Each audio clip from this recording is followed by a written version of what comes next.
இன்னைக்கு குரோம்ல laser chrome எப்படி பண்ணுறதுன்னு பார்க்கலாம். லேசர் குரோம்னா இந்த மாதிரி ஃப்ளேக்கியாக இருக்கும். குரோம்லேயே நீங்கள் கேட்டிங்கன்னா கிடைக்கும். பட் இது கொஞ்சம் ஃப்ளேக்கியாக இருக்கும். பவுடர் ஃபார்மில் இல்லாமல் கொஞ்சம் ஃப்ளேக்கி மாதிரி இருக்கும். இதுவுமே எல்லா கலர்ஸ்லையுமே கிடைக்கும். இப்போ நான் ரெட் எடுத்திருக்கேன். அது மாதிரி பாருங்கள், இது பிங்க் கலர். இது மாதிரி நிறைய கலர்ஸ் கிடைக்கும். நீங்கள் பண்ணுற பேஸ் கலருக்கு ஏற்ற மாதிரி ஒரு கலர் எடுத்து நீங்கள் பண்ணிக்கோங்க. டிப் எடுத்திருக்கேன். டிப்பில் இந்த ஷைனஸோடய நீங்கள் பேஸ் கலர் கொடுக்கக்கூடாது. அதனால நம்ம ஷைனஸ் ரிமூவ் பண்ணணும். ஷைனஸ் ரிமூவ் பண்ணுறதுக்கு நீங்கள் பஃபர் எடுத்து இப்படி ஷைனஸ் ரிமூவ் பண்ணாலே அந்த ஷைனஸ் ரிமூவ் ஆகிடும். அதுக்கப்புறம் அசிட்டோன் ஃப்ரீ வச்சு துடைக்கணும். அசிட்டோன் ஃப்ரீ வச்சு துடைக்கும் போது பாருங்கள், ஃபுல்லாக அந்த ஷைனஸ் ரிமூவ் ஆகிட்டு உங்களுக்கு ஒரு மேட் ஃபினிஷ்லே கிடைக்கும். அதுக்கப்புறம் நம்ம பேஸ் கலர் கொடுக்கணும். பேஸ் கலர் நான் ரெட் கலரே எடுத்திருக்கேன். எதுக்குன்னா குரோமும் லேசர் குரோமும் நான் ரெட் கலர் தான் கொடுக்க போகிறேன். அதனால இதுவுமே நான் ரெட் கலரில் எடுத்திருக்கேன். உங்களுக்கு ரொம்ப ஈஸியான டிசைன்ஸ்லாம் பண்ணணும் அப்படின்னு நினச்சிங்கன்னா இந்த குரோம் வச்சே நீங்கள் நிறைய டிசைன்ஸ் பண்ணலாம். ரொம்ப ஈஸியாகவே நீங்கள் அது பண்ணலாம்.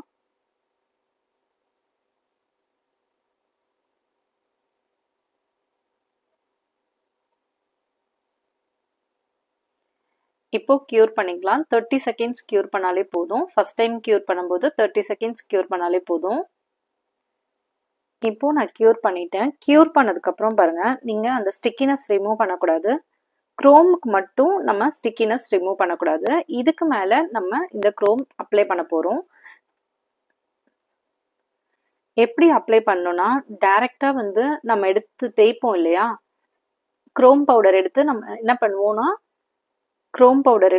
பண்ணுவோம்னா இப்படி வச்சுட்டு நம்ம நல்லா தேய்ப்போம். பட் இது அப்படி கிடையாது. இது நீங்கள் டச் பண்ணாலே உங்களோட ப்ரஷ்ல வந்துடும். இந்த ப்ரஷ்ல வர்றத நீங்கள் ஜஸ்ட் இந்த மாதிரி எங்கெங்கெல்லாம் உங்களுக்கு வேணுமோ நீங்கள் இந்த மாதிரி பண்ணாலே அது கரெக்டாக ஃபிக்ஸ் ஆகிடும். உங்களுக்கு டிப் ஃபுல்லாக வேணும்னா டிப் ஃபுல்லாக நீங்கள் அப்ளை பண்ணலாம்.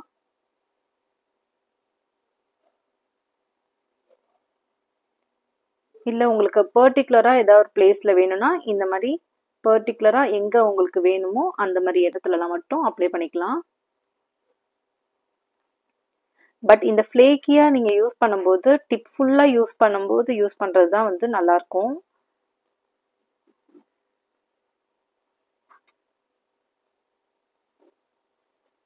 இது ரொம்ப கொட்டும். ஸோ நீங்கள் அந்த ஸ்டிக்கினஸ் எங்கெங்கெல்லாம் இருக்கோ அந்த இடத்துல எல்லா இடத்துலையுமே படும். நீங்கள் அந்த மாதிரி இருக்கும்போது நீங்கள் டிப் ஃபுல்லாக நீங்கள் அப்ளை பண்ணாதான் இது நல்லாயிருக்கும். தனியாக உங்களுக்கு எங்கே வேணுமோ அங்கே அப்ளை பண்ணுறதை விட நீங்கள் எல்லா இடமும் அப்ளை பண்ணும்போது தான் அது அழகாக இருக்கும். எக்ஸஸாக இருக்கிறத இப்படி தட்டி விடுங்க. தட்டி விட்டிங்கன்னா எக்ஸஸாக இருக்கிறது கீழே வந்துடும். இது அப்ளை பண்ணதுக்கப்புறம் நீங்கள் டைரெக்டாக டாப் கோட் அப்ளை பண்ணிங்கன்னா இதில் இந்த ஃப்ளேக்கியாக இருக்குது இல்லையா, இது எல்லாமே உங்கள் ஜெல் பாலிஷில் வந்துடும். உங்களோட டாப் கோட்டில் இங்கே இருக்கிறது ஃபுல்லாக உங்கள் டாப் கோட்டில் வந்துடும்.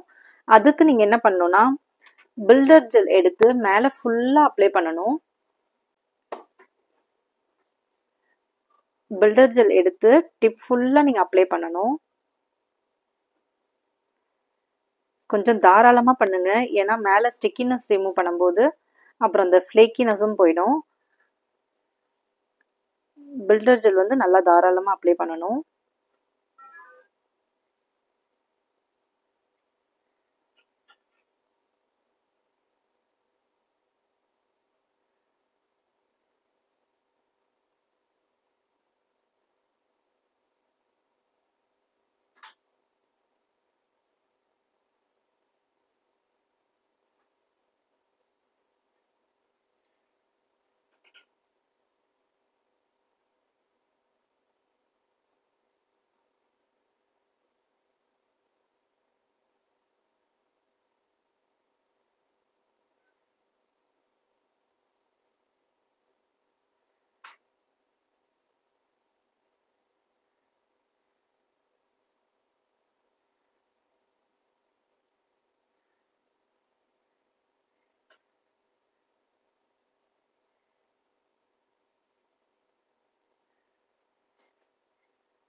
இதை மாதிரி டிப் ஃபுல்லாக அப்ளை பண்ணியிருக்கீங்களான்னு பாருங்கள். எங்கேயாவது அப்ளை பண்ணாமல் விட்டு இருந்தீங்கன்னா நல்லா அதை ஸ்ப்ரெட் பண்ணி விடுங்க. டிப் ஃபுல்லாக அப்ளை பண்ணணும்.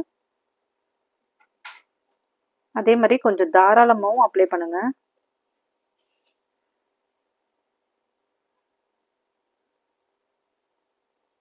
அப்ளை பண்ணிவிட்டு கொஞ்ச நேரம் அப்படியே வச்சிங்கன்னா லைன்ஸ் எதாவது இருந்துச்சுன்னா அது அப்படியே ஈவனாக ஸ்ப்ரெட் ஆகிடும். ஸ்ப்ரெட் ஆனதுக்கப்புறம் 60 செகண்ட்ஸ் க்யூர் பண்ணணும். இப்போது நான் 60 செகண்ட்ஸ் க்யூர் பண்ணிக்கிறேன். இப்போது நம்ம க்யூர் பண்ணிட்டோம். க்யூர் பண்ணதுக்கப்புறம் பார்த்திங்கன்னா அந்த ஸ்டிக்கினஸ் கண்டிப்பாக இருக்கும். அந்த ஸ்டிக்கினஸ் ரிமூவ் பண்ணுறதுக்கு அசிட்டோன் ஃப்ரீ வச்சு ரிமூவ் பண்ணுங்கள். அசிட்டோன் ஃப்ரீ வச்சு நல்லா தாராளமாக அந்த ஸ்டிக்கினஸை ஃபுல்லாக ரிமூவ் பண்ணுங்கள். ரிமூவ் பண்ணதுக்கப்புறம் பாருங்கள், உங்கள் டிப்பில் வந்து நீங்கள் பில்டர் ஜெல் அப்ளை பண்ணும்போது கொஞ்சம் அன்ஈவனாக சம்டைம்ஸ் இருக்கும். இது வந்து ஈவனாக இருந்தாலும் சிலது வந்து பார்த்திங்கன்னா மேலே கீழேன்ட்டு ஒரு மாதிரி வேவ்ஸ் மாதிரி அந்த மாதிரிலாம் இருக்கிறதுக்கு நிறைய சான்ஸ் இருக்குது. அது நீங்கள் எவ்வளோ நேரம் வச்சாலுமே அது அந்தளவுக்கு ஸ்ப்ரெட் ஆகாமல் இருக்கும் சம்டைம்ஸ் சில நெயில்ஸ்க்கு. ஓகேவா? அந்த மாதிரி இருக்க நெயிலுக்கு ஃபைலர் யூஸ் பண்ணி அதை ஈவன் ஆக்கணும். அது எப்படி ஈவன் ஆக்கணுன்றது இப்போ நான் காட்டுறேன். பில்டர் ஜெல் அப்ளை பண்ணியிருக்கோம் இல்லையா, அந்த பில்டர் ஜெல் வந்து கொஞ்சம் கம்மியாக அப்ளை பண்ணியிருக்கீங்க அப்படின்னா சம்டைம்ஸ் அதுலேயுமே வந்து அந்த ஃப்ளேக்கியாக இருக்கிறது மேலே வந்துடும். அந்த மாதிரி உங்களுக்கு மேலே வந்துருச்சு அப்படின்னா கொஞ்சம் மேலே மேலே கீழேன்னு ஏதாவது தூக்கிட்டு இருக்கு அப்படின்னா அதுக்கும் நீங்கள் ஃபைலர் யூஸ் பண்ணி ரிமூவ் பண்ணணும். அது எல்லாமே வந்து இந்த மாதிரி ஃபைலர் யூஸ் பண்ணுங்கள்.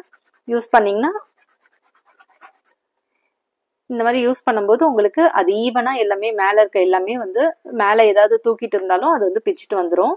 இந்த மாதிரி பண்ணி அழகாக அதை ஈவனாக பண்ணுங்கள்.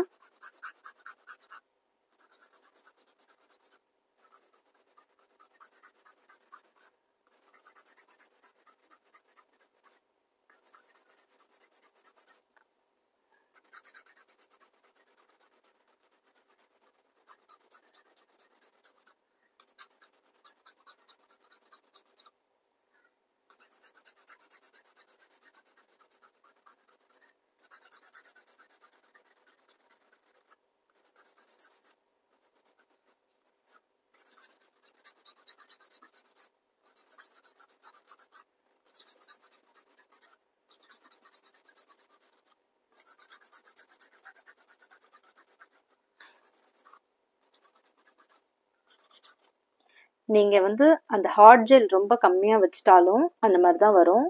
அந்த மாதிரி மேலே தூக்கிட்டு அந்த ஃப்ளேக்கினஸ் வந்து தனியாக மேலே தூக்கிட்டு தெரியும். அப்போது நீங்கள் இந்த மாதிரி ஃபைலர் யூஸ் பண்ணி ரிமூவ் பண்ணிக்கலாம்.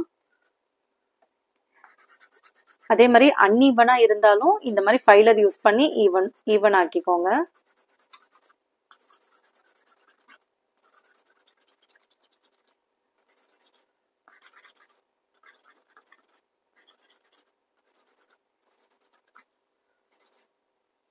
இந்த மாதிரி வந்ததுக்கப்புறம் அசிட்டோன் ஃப்ரீ வச்சு தொடச்சிருங்க.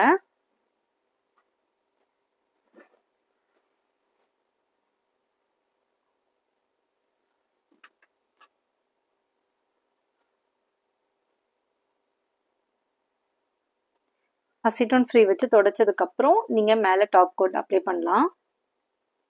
இப்போது டாப் கோட் அப்ளை பண்ணலாம். டாப் கோட் அப்ளை பண்ணுறதுக்கு முன்னாடி உங்களுக்கு இதுக்கு மேலேயும் வேறு ஏதாவது டிசைன் வேணும்னா நீங்கள் தாராளமாக இதுக்கு மேலேயும் ஏதாவது ப்ரஷில் நீங்கள் இப்போ நம்ம நிறைய வாட்டர் மார்பிள்ஸ்லாம் பார்த்தோம் இல்லையா, அந்த மாதிரி வாட்டர் பெயிண்ட் வச்சு நீங்கள் பண்ணலாம். இல்லை ஜெல் பாலிஷ் வச்சு நீங்கள் ஃப்ளவர்ஸ் அது மாதிரிலாம் வரையலாம். நிறைய டிசைன்ஸ் இருக்குது, பண்ணால் அழகாக இருக்கும் ரொம்ப. அப்படி இல்லைன்னா இந்த மாதிரி நீங்கள் டாப் கோட் அப்ளை பண்ணியும் கம்ப்ளீட் பண்ணலாம்.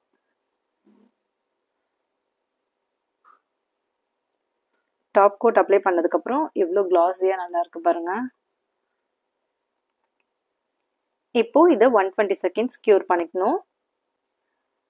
இப்போது நான் க்யூர் பண்ணிட்டேன். க்யூர் பண்ணதுக்கப்புறம் இது வந்து எதுவுமே ஆகாது, நல்லா க்ளாஸியான ஃபினிஷ்லேயே இருக்கும். நீங்கள் டாப் கோட்லாம் போட்டு கம்ப்ளீட் பண்ணதுக்கப்புறம் கூட உங்களுக்கு எதாவது டிசைன் பண்ணணும் அப்படின்னு தோணுச்சுன்னா நீங்கள் இதுக்கு மேலேயே கூட தாராளமாக பண்ணலாம். பண்ணிவிட்டு டிசைன் பண்ணிவிட்டு அதுக்கப்புறம் டாப் கோட் அப்ளை பண்ணணும். லாஸ்ட்டில் டாப் கோட் போட்டு அப்ளை பண்ணாதான் அது கம்ப்ளீட் ஆனதாக அர்த்தம். ஓகேவா? இந்த டிசைனில் உங்களுக்கு எதாவது டவுட் இருந்துச்சுன்னா கீழே கமெண்ட் பண்ணுங்கள். வேறு ஏதாவது டிசைன் பண்ணனாலும் கீழே கமெண்ட் பண்ணுங்கள். யூஸ்ஃபுல்லாக இருக்கா அப்படின்னு சொல்லிட்டு கமெண்ட் பண்ணுங்கள். அப்போ தான் எனக்கு நிறைய வீடியோஸ் போடுறதுக்கும் மோட்டிவேஷனாக இருக்கும். தேங்க்ஸ் ஃபார் வாட்சிங்.